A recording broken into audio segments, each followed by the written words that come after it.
Okay, what is up, everyone? We are here with Colin, aka C Spare, who just finished second place. Colin, was it second place? Yeah, second place at GGP Seattle. Oh, very cool. Second place at the Go Format Grand Prix hosted in Seattle this past weekend, playing his Machine Gate or Machine Stein Gate deck. Colin, do you want to just like quickly introduce yourself and like talk about your history with Yu-Gi-Oh and history with Go Format, how long you've been playing, how long you've been playing this deck, etc. Yeah, sure. So, I mean, I started with Yu-Gi-Oh back in like 2012, in the infamous ban list of Dino Rabbit format. That was like my first. It's funny because that's the format that a lot of people like cite as them getting into Goat format. That was Yeah, the first format I played in advanced. So I was very familiar with Wind Up, Dino Rabbit, and Zector. I played all the of that most toxic basically decks. through, yeah, through that, and then I played all the way up until um through about the year of the next master where you couldn't draw for turn. So through hat format, basically 2012 through 20, I think 15 or so, and I kind of stopped playing because my friends kind of moved on with their lives and you got jobs, got more things to do. Right, I was um 16 or no, I was 14 when I started. It was back in 2012 and I was 90. I'm 98, so I was 14 when I started. So I was like a little kid. I played with whatever I had. I played Gravekeepers for the longest time, and then we just kind of stopped. My friends were a bit older. They kind of started doing jobs and whatever. And then back in 2020, in the pandemic year, one of my friends reached out. His name is GMYFS on Discord, and he was like, "Hey, we're playing Goat format. You want to come over and play?" Because he didn't live too far from me. He lived like 15 minutes. We just never connected before then. It's like sometimes you just kind of reach out to old friends, and then we started kind of a local scene with our friends, and we started playing Goat format, and that was really fun. So that was back in 2020. Then I got into stuff like Edison format and just kind of a bunch of kind of retro formats. So I've been playing Goat for about 4 years now. I've really enjoyed it. And this deck specifically was one of the earlier kind of pickups for me. I think Cyberstein is a crazy card. I think if you can play that card in your deck, like if you can just kind of fit it in your deck and just like go for it, it is so insane. The kind of options you have obviously in GOAT format are limited, and like in future formats they get like the Cyber fusions, which are absolutely cracked. Cyber Twin, yeah, Cyber Twin. This deck in the next format is so crazy. It's like giga crazy. I don't know, but anyways, in Go format, it's a little more tamed down because they have only like your highest attack is Master of Oz, but then Gatling Dragon is super cool. So I thought this deck was awesome because Reasoning Gate, I did play original Reasoning Gate, which is kind of like the Chaos Monsters and Dimension Fusion. Hmm. But I thought this one had like a lot of high roll potential, and I kind of like to go for the gamble a little bit. Literally the day before this event, me and my friend went down to the casino, and we actually he taught me how to play Pai Gow poker. So I was like, I'm gonna gamble tomorrow too, so I'm gonna gamble tonight. Yeah, I broke even. I came in 100. I left with 100, so not too bad. But in the event, I did a lot better. So that's yeah, that's funny. just kind of a short introduction So, to me. so your intro to Yu-Gi-Oh and in Dino Rabbit format, that was your first exposure to Yu-Gi-Oh? Like you had never played Yes. with these cards back in the day originally? No, I didn't hear about GOAT format until 2020. That was just my friend said, "Hey, it's an old format, it's slower." Because I wasn't really into Modern Yu-Gi-Oh. I thought that Modern Yu-Gi-Oh kind of jumped the shark. I still think that. I'm not really interested in playing Modern Yu-Gi-Oh. I only play retro before hat format, so anything past hat form I'm not really interested in because it feels too modern. But yeah, this is definitely like a fun format for me. I play a lot.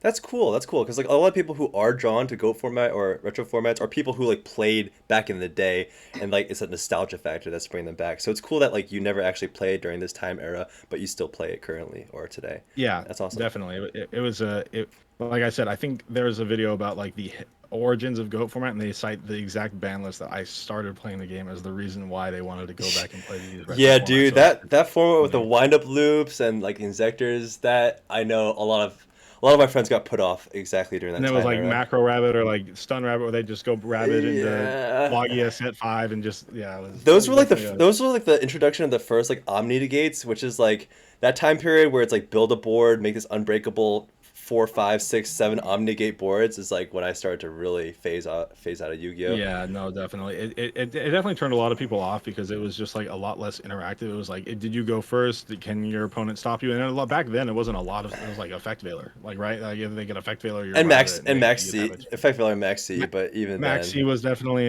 yeah, annoying, and so yeah, a lot of people left and kind of started looking at retro formats. So I would say, it's kind of nice. It's a double-edged sword. That format was one of the reasons a lot of people started looking into retro formats, and eventually down the line, Konami started to have officially sanctioned Time Wizard events. So I think it's a double-edged sword. Good and bad. You take what you can get.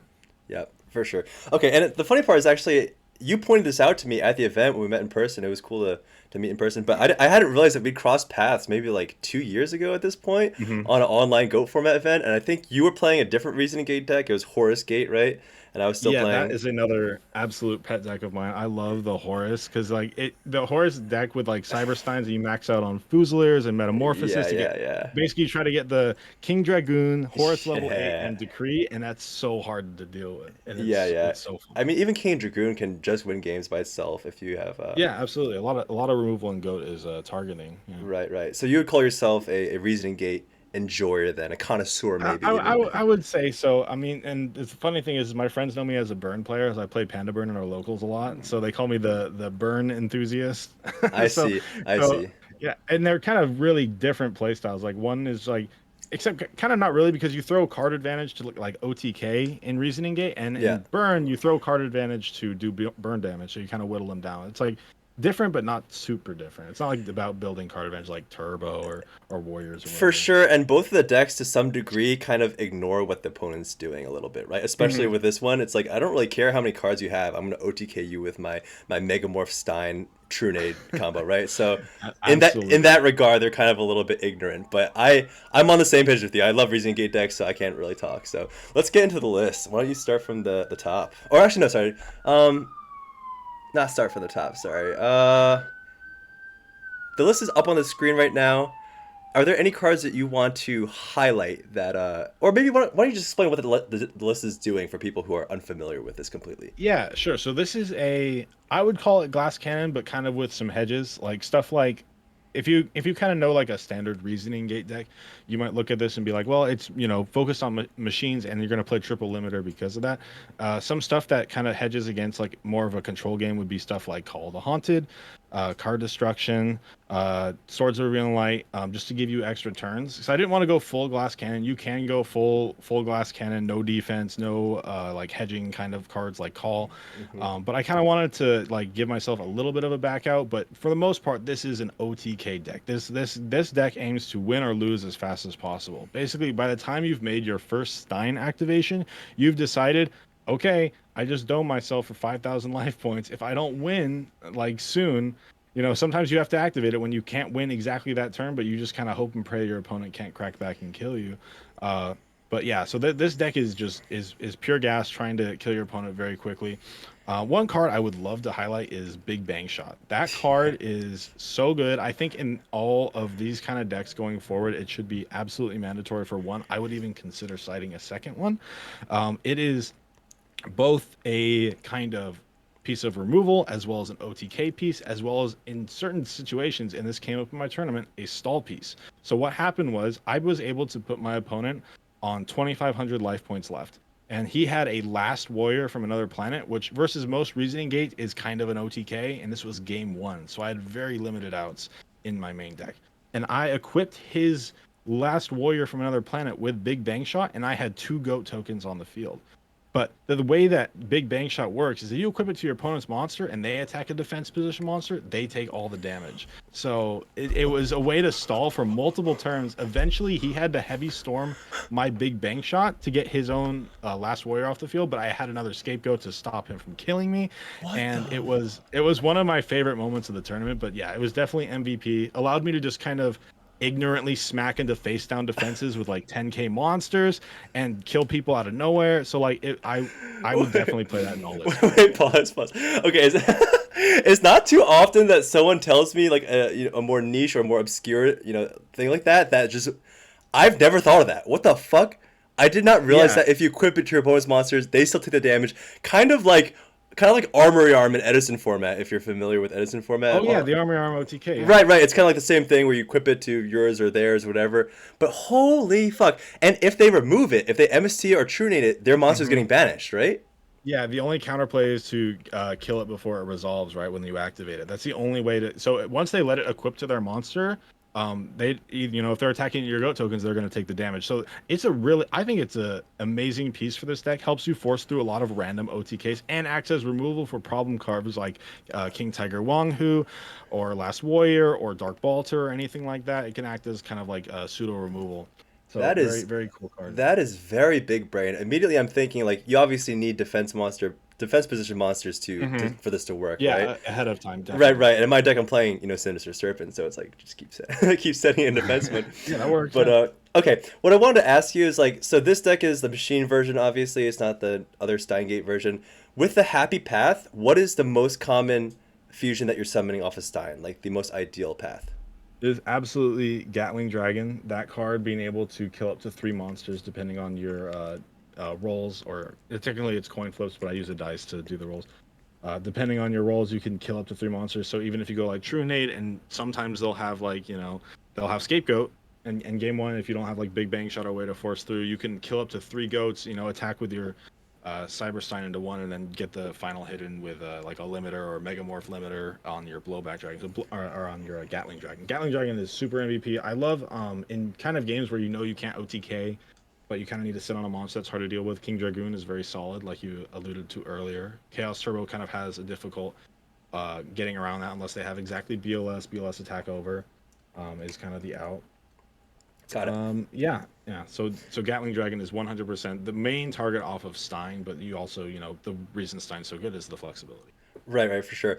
But then, how often like are you making Master of Oz, and when you actually do OTK, is it like way less often than Gatling Dragon? Well, because Master of Oz specifically kind of only works with Megamorph as a way to kind of like dump into one hit, and I cut down on Megamorph. I used to play multiple, used to play two. Mm-hmm. I cut down on Megamorph just to make room for other things like Big Bang Shot and Card Destruction. So not specifically a lot. Sometimes there'll be game states where you kind of whittle down your opponents. You do like little semi pushes and kind of stuff where you like poking in with DMOC or whatever, and sometimes it'll come up where like you just need to kill them in one hit or something, and that'll be the way to do it. I mean, obviously I play Token Thanksgiving in the side, so if I'm against a goat deck and I'm able to double Stein, which I'll bring out to Master of Oz's, and that's the most likely scenario it comes up. If you get over 10,000 life points, you can double Stein someone for game. Right, right. Okay, as I'm looking at this list, there's a couple more things I want to discuss and ask about. Firstly, so if I understand correctly, Fusilier, when you summon it without tributing, its original attack gets halved and in defense Yeah, get halved, so right? it doesn't work with limiter in the way that Uh, you'd like it or to, which would be like Megamorph, go right? or Megamorph. Yeah, it doesn't work with Megamorph in the way you'd like it to. It does have the original attack, so unfortunately, it would just go to 28 from 14. I see. But yeah, it's still big. It's the biggest machine you play. So limiter on it goes pretty hard usually. Like I said, I think I won the game where I Big Bang shot a Fusilier Megamorph limiter into like a defense position, Gravekeeper's Guard for like 10,000 damage or something like that. So Damn. it killed him one shot. So yeah, And on the same line as like cheeky, interesting, quirky plays you could do, like the one that you explained with Big Bang Shot, I've lost to my opponent equipping my monster with Megamorph when hmm when I had like lower or higher life or something like that, and it cut its attack yeah. in half and then just attacked me there, which is That's another kind of utility thing. It comes up. It's obviously not the best. Like one time I was facing down a BLS, and like as a last ditch effort, I had more life, so I equipped Megamorph to his, and it went to 15, right? So it didn't kill me as fast. yeah, But yeah. it does have a little bit of utility. Also can do stuff like kill Spirit Reapers. I played against a zombie player Oh. as well. Just having equips and stuff that targets opponent's monster just to move it out of the way is good. Yeah, very valid. And then there's maybe three more cards I want to ask you about. One is card destruction. How were you liking card destruction the other day? So initially, I played this. I played a list very similar to this at the Goat Grand Prix in LA, and I wasn't playing card destruction. I was playing like mind control main and stuff, and I mind controlled like 3 cards that were just awful. Like I think I mind controlled a Tsukiyomi, a Sinister Serpent, and a Mystic Tomato, and I felt so bad. I was like, okay, none of these I got any value from, so it felt terrible. So I was like, this is kind of a snap thing. I was like, you know what? Other lists play stuff like card destruction. I already play Call of the Haunted, so I think that was one of the ones that I swapped out. Was like, okay, if I brick on a lot of cards, and also one of the last rounds in GGPLA, I bricked on 5 monsters out of a seven monster deck, which is brutal. But if maybe if I had card destruction, I would have been able to come back from that. But so I was just like, okay, if I need one card that will help me when I have terrible hands, and maybe I need like one piece. There was one time I was digging for a giant shroom who would have won me the game on the spot. Didn't find it, but eventually I ended up winning that game. So like, I don't know. It's kind of awkward. I think it's one of the cards that's like You don't really want to discard your OTK pieces like your limiters, your True. Well, not your limiters, but your like mostly, yeah, your limiters. You don't want to discard them, and you can't set them because you can't activate them the turn that they're set because they're quick plays.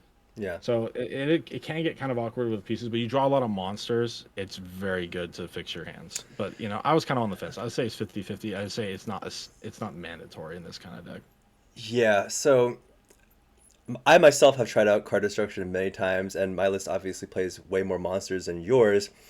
I only really like card destruction, like you're saying, when your hand is full of the monsters, and obviously with my build, it's my prerogative to get Lights and Darks in the grave, so it kind of makes Hmm. sense there. But my intuition for this kind of build was exactly what you just said, that like you don't need that many combo pieces to pop off, and often Hmm. you're going to have one or multiple in your hand, and you're basically just trading the one or two in your hand for the one or two in your deck, and it just seemed like you could have some awkward situations with card destruction, like you were No, saying. definitely. I would consider cutting it. It would probably be one of the first ones to go to try out a new card. Maybe try out Mind Control again. I feel like Mind Control is not bad, and it does see a lot of play in these kind of lists specifically. You're just having a card to move one of your opponent's Right. monsters out of the way, because one hit can usually end the game is important. But yeah, Yeah, I was. we'll see. I, It's definitely. I think I was just so tilted at drawing five monsters in a seven monster deck. It was brutal. That's fair. Yeah, I was surprised to not see Minecon anywhere in the 55. And one thing that I will say that was, in my head coming into this event is that, like, this is the first one that's being held in Seattle, right? This is probably going to attract a lot of players who are maybe even playing Goat format for the first time, or playing in paper for the first time, or Mhm. playing a large tournament like this for the first time. So I was very aware that, like, there's cards like Mind Control, Lightning Vortex, those kinds of things that can really punish newer players or bad players Mhm. when they're not used to playing around them, because a good player will play around mind control. They'll set recruiters, Sangan, Sinister Serpent, but like the bad players just don't have that muscle memory yet. Mhm. So that's just another dimension that people should be thinking about when they're playing this kind of event. But Definitely a difference from playing online to playing right, in right, person. right, I right. definitely noticed that. There was a lot of people who were like, "Oh, this is my." I mean, shout out to my round one opponent. She's super nice.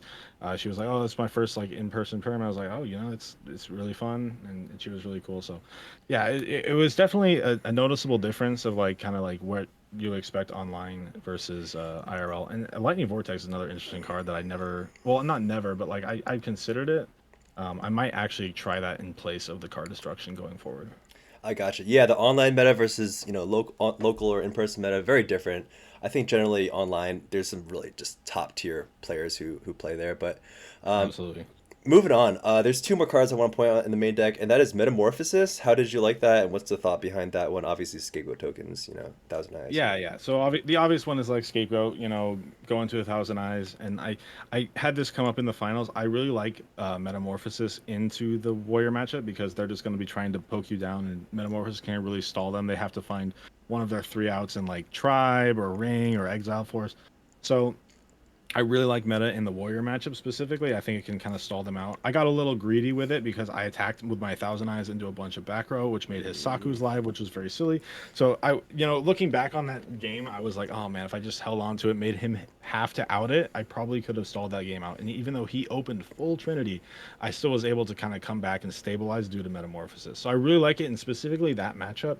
Um, I think it's also decent as kind of a way to convert your Fusiliers that just kind of end up in your hand or whatever into real threats like Labyrinth Tank that can be Labyrinth Tank that can be limited at 24, which is better than 14, Yeah, yeah, and for then sure. also Last Warrior in the mirror match or any kind of similar situations, or into King Dragoon, which is a really solid card as kind of discussed earlier. So I really like Metamorphosis. I think it's solid. I don't think you should go then more than one in a deck like this. I don't think you're really banking on stalling out with like Thousand Eyes or whatever. You could try it. It's not terrible. I wouldn't go up to three. I think I've seen like Reasoning Gate decks that kind of play three as like a stall kind of engine and just kind of just max out scapegoat meta. Hope you see it early. Play like a Fusilier to go into Last Warrior and stall out that way until you find your combos. But I'd definitely put it in here. It's like a nice little tech to have. You nice to see it. You don't want to see too many of it. You never want to see more than one usually. So it's just kind of a nice to have. Yeah, for sure. I think that makes total sense what you said, having just a one. And you do have the normal summonable targets that can be meta, so it's not just Hmm. scapegoat tokens. And in the classic chaos version, meta serves many other purposes, getting lights and darks into the grave, obviously for the chaos Hmm. monsters. And then since you're playing Dim Fusion, you can loop the DMOC and get it off the field, make a Gatling, and bring it back. So it's a little That bit makes sense. Yeah, it right, makes sense. You gotta put stuff off, get stuff off the field. That makes a lot right. more So sense. it's just In this one, you want to kind of leave stuff on the field as much as possible. right. Okay, and the last card I want to ask you about Reckless Greed. Hmm. Please tell me about that card and how that was doing because I've So I tried took it. some inspiration. I played this deck back in, oh geez, one of my first ever online GOAT format tournaments I ever played in was GFC 17, which I think was 2021. I played Reckless Greed. I was kind of inspired by this channel called Goat Duels. They put out a machine deck that had Reckless Greed, and I was like, if I just see the more amount of my deck, I think that I will OTK people more often than I will, miss the draw phases that I will miss. So I think it's a really cool way to kind of bait interaction, bait Heavy Storm. I think that the Jar of Greed and the Reckless, you set them alongside Scapegoats, and people think they're going to get a really juicy Heavy Storm, especially if they don't know what you're playing. So I just really like it to see extra cards. The same thing with like Upstart in what would seem to be like a combo or OTK deck is actually super important. I wouldn't play this deck without Upstart. You just need to see as many cards as possible. The more cards you see, the more likely you're to find, two card OTK setups, which is like Reasoning and Delimiter or whatever. So I think it can definitely be taken out. I'm not saying it's like a mainstay. I would say the jars are a mainstay. I think you just need to jar through all your stuff. You need to get to as many pieces as possible. Insulate your scapegoats from end phase snipes from like Raigeki break or something. Because sometimes, as you would know as a reasoning gate player, if your goats, your only goats gets end phase dusted or sniped or whatever, it feels so bad because then you're Dude, just open sometimes you to just gotta activate it. Sometimes you literally just have to activate it and pass turn Yep. because you just Yep. Because if cannot they have, risk. yeah. Or what I do Yeah. is like a lot of times, if I need the scapegoat to resolve, and I'm like they may or may not have the spell trap removal in my end phase, I'll set two. The second one will be like a reasoning or a monster gate or something else, less consequential. But just Hmm. having two, I realize there's a psychological component where the opponent is a lot less likely to blind Emissary or blind Dust Tornado. Whereas if you set one, it's just like an instant guarantee Yeah, that they they feel have like it. they're always going to be getting value because you just said Right, that one, as right. opposed to, oh, I might hit the wrong one, so I'll just hold it, Yes. and then maybe if I make a bigger push next turn, I'll try to push through. But like, yeah, absolutely, I think setting multiple, and that's where the jars and the reckless read kind of just insulate your plays because sometimes you just need scapegoat to resolve. If you absolutely need it, obviously you can just activate it, and then this deck doesn't play a lot of monsters that like get set. It's like Fusilier and Stein. You don't really want to set Stein, but you can kind of you could do that as well. It's In obvious. a It's pinch. it's obviously not optimal because I can summon tribe and wipe it out. But like in the situations where like an emissary Dustinado is gonna fuck you, you just have to just do it, right? Like, Absolutely. Tribe is a I mean, it is absolutely a house, especially versus this deck in particular, because not only do your scapegoats get completely cleaned up, but like if you end on like a half board and you don't manage to OTK them or whatever, like goodbye Jinzo, goodbye your Gatling, like all of your advantage that you kind of built up and you poured a lot of life points, especially with Stein into, can easily get wiped away with Tribe. So Tribe was like the absolute enemy. And yeah, I respect the power of it because I have it in the side because I know how good it can be in these kind of scenarios. yeah. Okay, last question I want to ask you about the main. So I have played Stein versions before, but I don't have nearly enough reps with this deck. Mhm. Um, can you describe like the decision tree or like how do things go when like you're under 5K first? Like how do those games go? Does that happen a lot? Is it just like game over at that point? Can you talk about that? Yeah, sure. So yeah, obviously this is based around Stein, but it doesn't need Stein to OTK. If you end up in a situation where like you're sub 5K and you haven't seen a Stein yet, obviously it makes your reasoning gates and your monster gates a lot less viable because if your opponent knows you're on Stein, especially at the point where your opponent probably knows that you're on something like a reasoning gate there, or if they've seen Stein, which God forbid, if you're below 5,000 and they've seen Stein, they'll just never call two. So yeah, then you just kind of end up in those kind of awkward situations. But if you can put two machines on the board with like a limiter, then you can kind of get there in a way, in a kind of a roundabout way.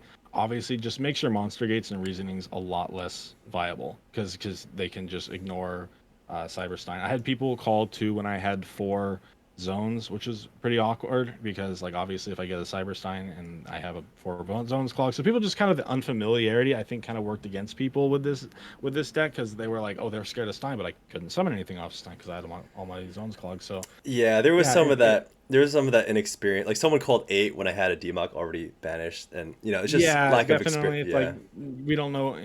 yeah, it What just I don't yeah, even yeah. know. I don't even know what other targets. The creator. I don't think that's a target. That's true. But That's true. Or if you're on the Sacred Phoenix, Sacred Phoenix. But anyway, Sacred Phoenix, the creator, Tyrant Dragon, they're sometimes they're on the Blue eyes, target. white dragon. That's a level 8. What Yeah, freaking yeah, the real Dragon Turbo, yeah, Edison, take notes, you know. yeah, So yeah, yeah, yeah. but it definitely can get awkward. But your OTK lines don't suffer too much if you just kind of can get what you just need to get is two monsters, and at that point, Cybersun just becomes tribute fodder for monster gates or your level 6 blowback or Jinzo. You just kind of need to get two monsters on the field, but it does get a little bit harder because, like I said, makes your reasoning gate engine a lot weaker and more susceptible to good players. If they know you're on Stein, will just not call to, and you'll just get stuck with a really weak monster. And then, can you also describe for like new people who are just approaching this deck? Can you kind of describe when you decide to pop off under what circumstances? Like in my deck, since I'm playing Sinister Serpent in the main, I will activate Reasoning first turn, depending on my hand, depending on what I Mhm. want to do. I'm less afraid to activate it first turn. This deck, are you holding it? Like when do you pop off? How many pieces do you assemble before you start activating gates or Reasoning? Can you describe that? Yeah, sure. So I like to wait until I can sweep back row. I mean, obviously that kind of plays into stuff like dust shoot by holding your hand or whatever. Like not just, but definitely turn one for reasoning. I would not because like you have so many good hits. As long as you can kind of as long as it's not the only like defense in your hand, like if you just have a reasoning and maybe like a bunch of monsters, sweepers, random stuff that you might have to just initially to put a body on board so you don't just start taking damage and falling far too far behind. But yeah, if you have like goats, true nade, you can definitely hold it a couple turns. The only problem is, like I said, you play into dust shoot a lot. But you can kind of do plays where you do stuff like, oh, okay, I have a Cyberstein, but I have like goats and Call of the Haunted. Maybe I'll set the Cyberstein. The only problem with setting or like kind of playing slow is it plays into opponent's knocks game one. Yeah. And they'll definitely take it out for game two, so you can kind of play a little differently game two when you assume that they've taken out knocks. But yeah, I would not blow everything turn one or like blow reasonings or try to get monster gates and just kind of set up a board. You do not want to set up a board in this deck. You want to just kill them once you're able to summon everything.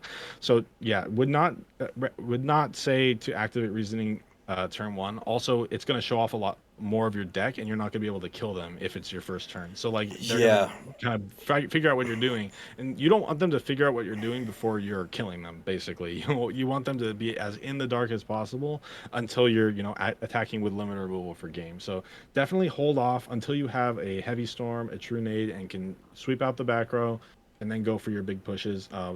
Swords will help you do that. Swords of Revealing Light is very helpful. Just activate it, and then even if you can't do a big push, do like a true nade, maybe into a mini push, and then activate swords again. There's many ways to kind of play a little bit more of a grindy game. And in fact, my round one at LA actually went into time, and we had a really grindy game back and forth. Another Mm. problem with this deck is it kind of run out of monsters, but hopefully you've had a chance to OTK by then. But yeah.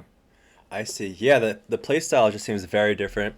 Because there's times where like I do want a reasoning first turn and like get a demock into the grave because I have pre-mat or something like that. Hmm.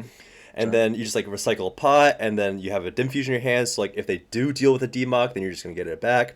Or there's times where like this doesn't happen too often, but I actually did it. Like you get the light dark in the grave, which is like demock and crane, like they hit them right, but then you summon the chaos monster and dim fuse them back, and like you set up a board first turn.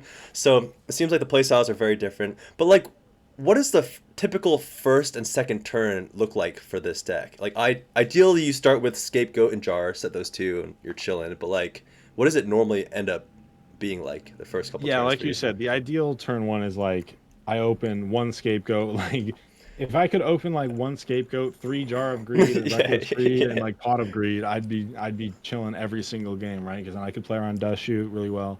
But obviously, it's not going to be that.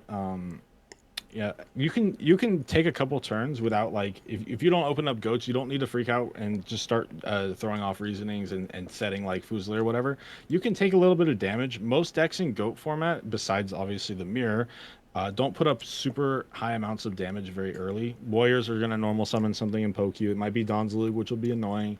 Chaos Turbo will probably just set a spy because for has that deck is called Turbo. They're very slow early on. They set a lot of monsters. So dude, that's funny that you say that because I played two turbo players, and like they just kept setting Night Assailants. Like they just did not turbo at all. I was like, what deck am I even playing right now, dude? I haven't seen Yeah, it.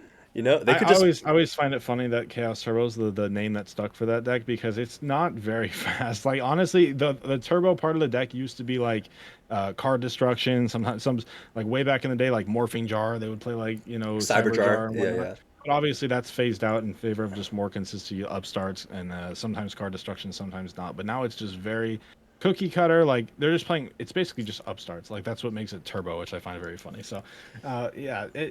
turbos usually won't put on a lot of pressure early, so you can kind of just wait, draw your cards. A lot of times they'll dust shoot you and they'll whiff, Yeah, which is very yeah, funny because you play very yeah, low monster count. yeah. Um, or it happened to me a couple times. I put back my DMOC and they're just like, oh, now I have to like think about calling aid on reasoning or whatever. So like they were like, oh god, okay. So yeah, you can take a couple turns. I would say like you are obviously attempting to keep your life above 5,000, so you can do a Stein play. But like I said earlier, if it dips below 5,000, you're not out of it. You're not just completely hosed. You're not completely reliant on resolving a Stein for your game shots. Like something like a Cyber Stein OTK specific deck would be. That makes a lot of sense. Yeah, it seems like limiter, can really carry you from those positions. Okay, let's Mhm. move on to the side deck. Why don't you just go from top to bottom if you don't mind? Yeah, sure. So starting off with Kinetic Soldier, Warriors is kind of one of the tougher matchups because if you have a slow start without Scapegoat, you are going to be in for a lot of early damage. Like they're probably the deck that can put up 2k on, if you pass the turn without a Scapegoat, they can just normal summon Blade Knight, set a bunch, and then Yeah, you're like burn you for you're 2. on a 3 turn clock like right off the bat. You're If the, very, very much on a clock, and it's like so.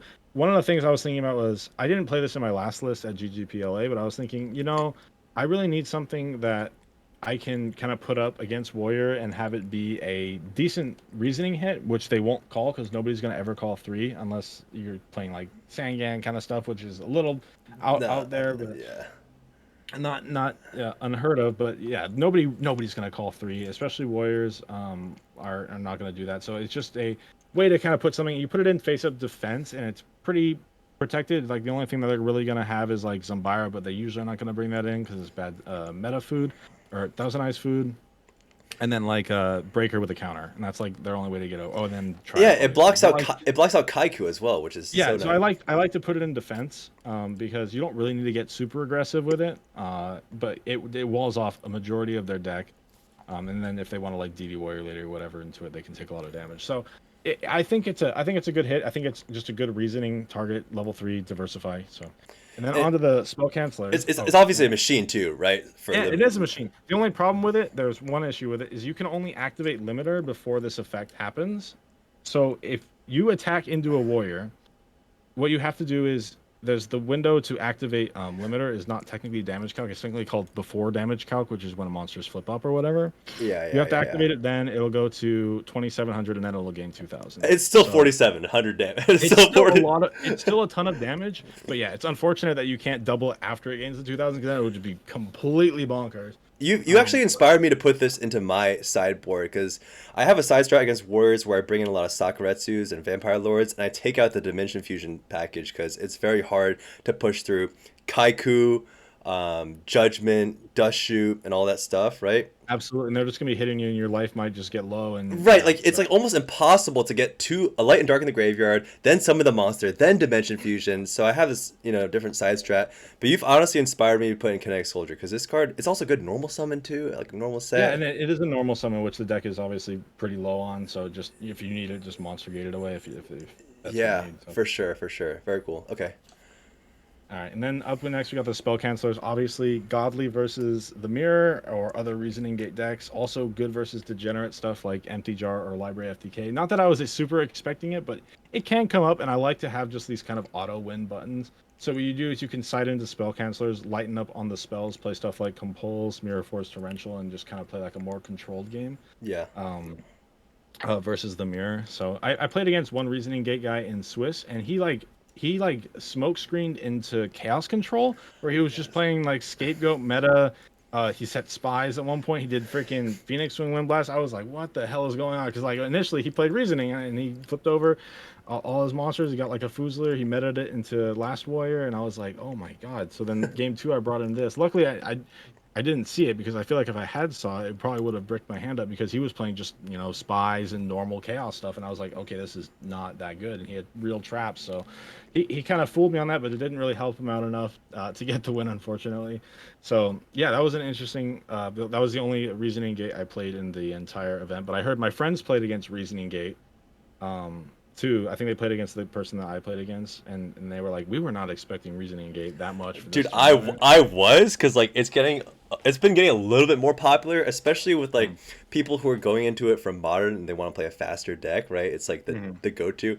I put two on my side as well, and they fucking cooked, dude. I yeah, agree Yeah, with that. absolutely. So you just want to have like this is just I win button. One tribute is very nice, just so that you can brain control into it or snatch steal into It's it. So awkward that it's machine, but you can't limiter it though, you can't right? limit her. No, yeah, it is funny that it's kind of funny and it's also kind of not because then it just gets hurt by tribe even more if they just normal summon tribe and just call machine and then you have other machines or whatever. Yeah, yeah, So yeah, yeah, but it is funny that it does have that synergy but non-synergy. yeah, yeah. All Yeah. So right. then the tribe is like kind of a last second inclusion. I think this card is really good if you don't play fours because nobody's gonna call four if they see a majority of the monsters in your deck.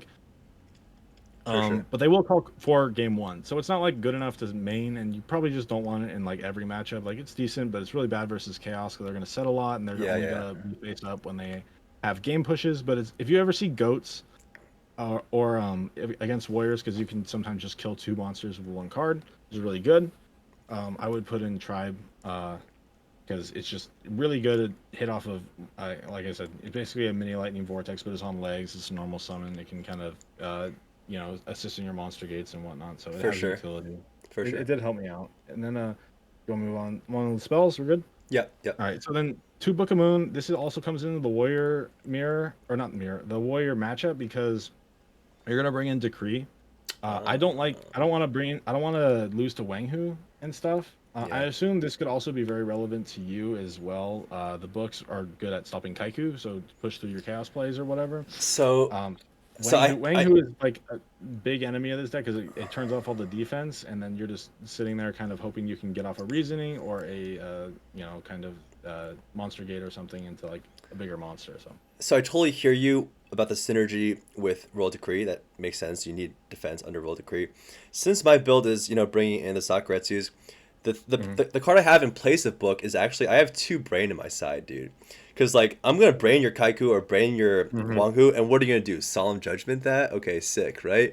Or Sakuretsu your own card or something or, if you or, have or, like book, or Book of Moon, your own guy. It's like, sick, you did my job for me, right? Like, yeah. yeah, yeah. So I understand what you're saying, and I do like how you can chain this, right? It is quick play. You could just even the draw phase, or I'm not sure when you would do that, but that's helpful. But I solve the same problem with just putting in the brain cons. So No, yeah, I and I don't like how also Book is a minus, but your deck cares less about minuses, I think, than my deck, since you can OTK with fewer pieces. yeah, and Brain might have just been kind of more of a last minute inclusion. I think there are probably better cards but I probably just didn't think of it. I didn't want to do Ring. Ring is another card that people often put in Reasoning Gate Turbo sides because it's just one for one targeted removal, super simple. But in this deck, life points are very premium. You don't want to hit yourself for any life points. And the damage is never going to be usually relevant for your opponent more than it is going to be for you.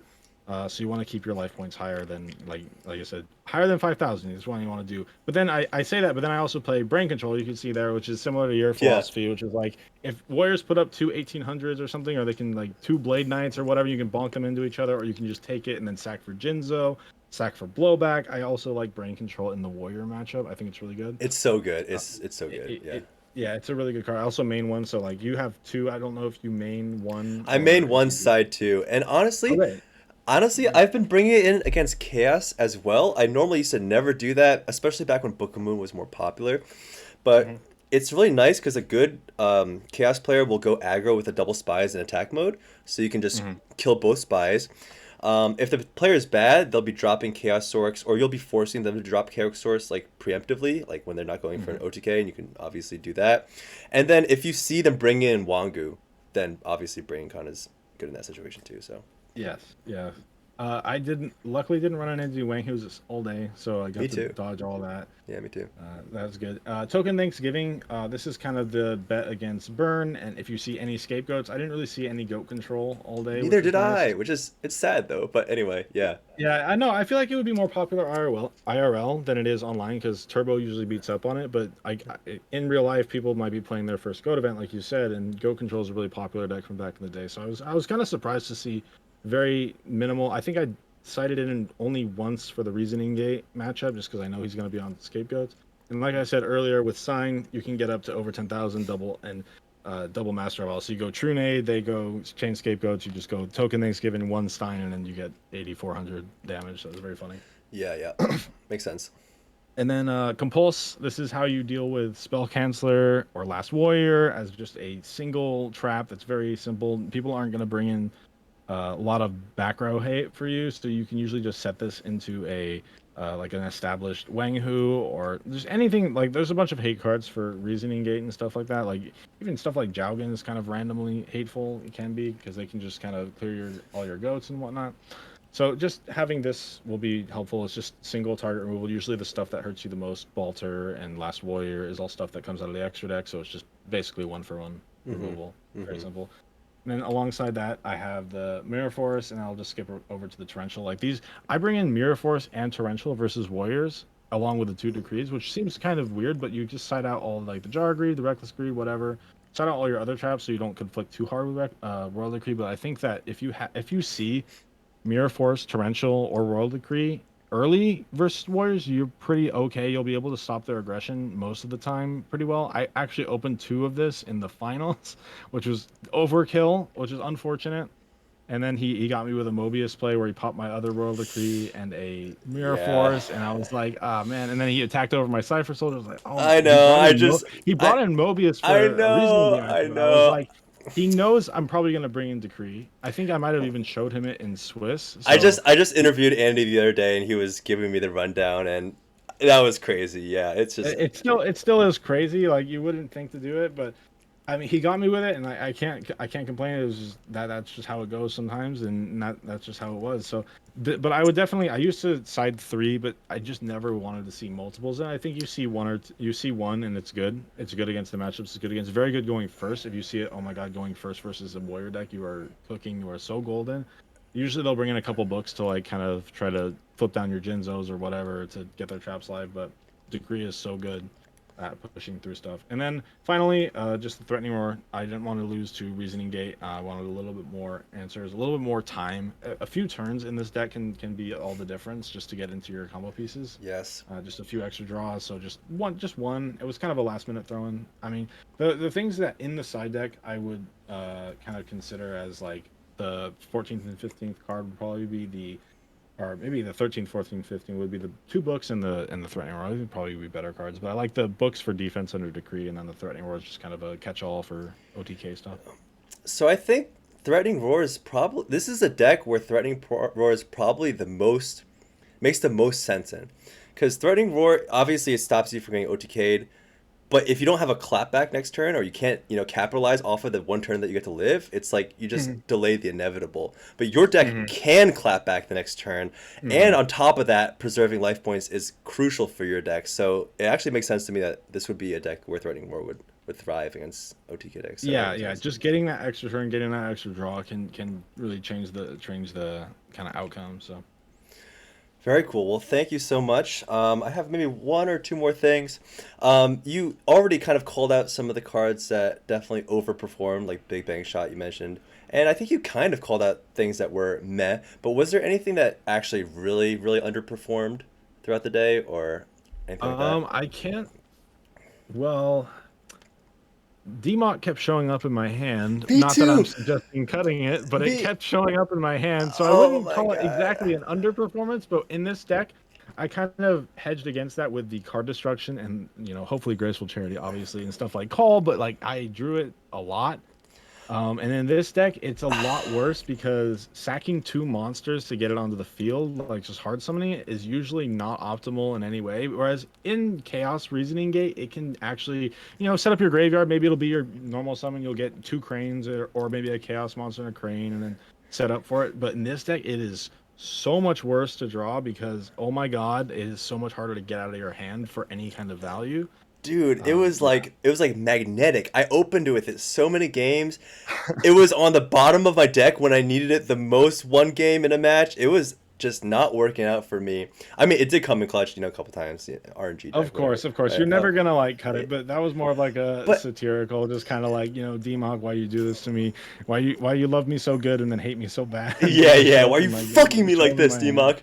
I thought we were boys. There was one card where I was like super Yu-Gi-Oh! Heart of the Cards moment where I was like, D-Mock, come to daddy right now, and fucking dropped it, and I was like, yes. But, um, That is always that was always fun. People often will call like eight right. when they see reasoning turn one, or at least my philosophy with reasoning turn one is if I don't know what you're on, I'm just gonna call eight because Sacred Crane won't kill me. It'll give you advantage. It's nice, but there is actually a FTK with DMOG, and if that thing hits the field, there is a possibility you just lose on that That's turn. So I will true. always just completely blind. If I don't know what you're on and you throw down a reasoning, I just call eight. But I know people Interesting. have different philosophies. I mean, what about you? My What's your blind philosophy reasoning? my philosophy is blind, zero information, zero spells engraved, call four because you have at least twice the chance of getting it correct.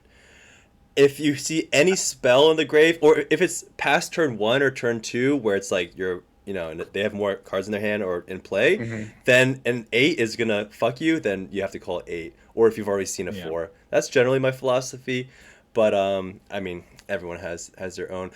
One Yeah, no, crazy. I was Go definitely ahead. reading it. Yeah, in the Discord, it was just a lot of people had different philosophies. I'm like, oh, what you call? You should call eight because you're gonna die, or call four because more likely to hit, right? So. Um, Crazy thought I just had when we were talking about this. Have you ever considered taking DMOC out after game one once they know what you're playing? Because like the thing with DMOC is like sometimes you'll have it in your hand and they're forced to call eight every time, and you're like, "Ha, get fucked," right? Because like it's just chilling. Yeah. It's just chilling in your hand. You know you're gonna.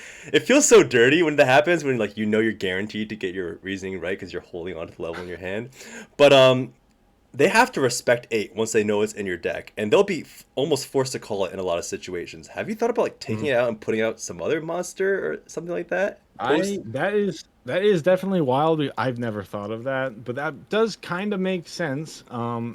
If not just to I'm start it not. out because it ended up in my hand or something, I was just mad at it. I was like, "Get the hell out of my deck." That'd be funny, but for sure, that's very interesting. I probably man, the high roll on it is too big, but I like know. this deck does not really need it. It's just more. It's like really nice to have, but as far as like what you can hit off of a reasoning or a monster gate. The fact that it's not a machine kind of can gum up some of your OTKs if you're really banking on hitting any machine. You just need like 4,000 damage and you have a limiter and you really want to hit a machine, usually you can find a way to get it into it, but you only play one meta, so you have to kind of meta into a Gatling or something. It kind of be awkward sometimes, but I mean, usually you can get the advantage back by getting back a Trinity piece or getting back Premature Burial, which I think is the Premature Burial is the Trinity piece of Reasoning Gate decks. It is Yeah. definitely the third best card Agree. with Trinades and whatnot, being able to loop it, how much advantage you can get out of just bringing back an extra monster, especially with stuff like Blowback or Jinzo, which can turn off a lot of cards. So Agree. Premature is definitely MVP in this deck. Agree. Okay, we should probably wrap up. Thanks for taking the time here. Any shout outs you want to do before we wrap it up? Yeah, shout out to my friends who I play locals with. They're called the Garage. We play out of my friend's garage. So shout out to them, GMYFS, Joaquin, Jake, Casey. You know who you are. So yeah, thank you for the interview. I really appreciate it. And I hope to see more videos on Reasoning Gate and matchups. I really enjoy that stuff from your channel. So yeah, keep it going, dude. I appreciate it. Thanks. And any YouTube channel or anything you want to shout out? No, I don't have a YouTube channel or anything. Just check out the Reasoning Gate section in the Go Format Discord. Sounds good. All right. Thanks, Colin. All right, thank you.